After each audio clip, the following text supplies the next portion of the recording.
त्याचा देखील तुम्हाला पूर्ण व्हिडिओज आम्ही देतो, तुमच्या अधिकाऱ्यांचे व्हिडिओ देतो, पेपरला बातम्या आहेत, टीव्हीला बातम्या आहेत, परंतु हा हलगर्जीपणा जाणीवपूर्वक केला जातो असा आमचा आरोप आहे तुमच्यावरती. आणि हे तात्काळ थांबवा, नाहीतर येत्या काळामध्ये वंचित बहुजन आघाडी हा महानगरपालिकेत येईलच सत्तेत. त्यावेळेस आमची विनंती समजा, धमकी समजा, कुठल्याही अधिकाऱ्याला यावेळेस जर चुकीच्या पद्धतीने कोणी काम केलं, अनुयायांची गैरसोय केली, तर वंचित बहुजन आघाडीचे कार्यकर्ते त्या अधिकाऱ्याला ठोकण्याचं काम 100% करतील. तुम्हाला काय गुन्हा दाखल करायचा, काय कारवाई करायची ते करून घ्या तुम्ही. हा बाळासाहेबांचा आदेश आमच्याकडनं. बाळासाहेबांनी आम्हाला सांगितलेलं आहे, यापुढे गैरसोय कुठल्याही पद्धतीची खपवून घेतली जाणार नाही. आणि आम्ही वारंवार तुम्हाला पत्रव्यवहार देखील केलेले आहेत, पुरावे देखील दिलेले आहेत.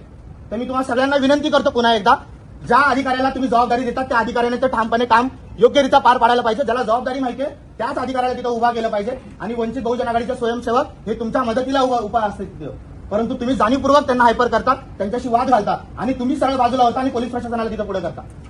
आम्ही त्या दिवसाचं महत्व जाणतो. तो दिवस इथल्या देशभरातल्या बहुजनांसाठी दुःखाचा दिवस आहे, म्हणून आम्ही खूप संयम बाळगतो. परंतु जर तुम्ही इथल्या आंबेडकरी अनुयायांची गैरसोय केली तर वंचित बहुजन आघाडी तुम्हाला सोडणार नाही. एवढंच बोलताना थांबतो. जय भीम, जय भारत.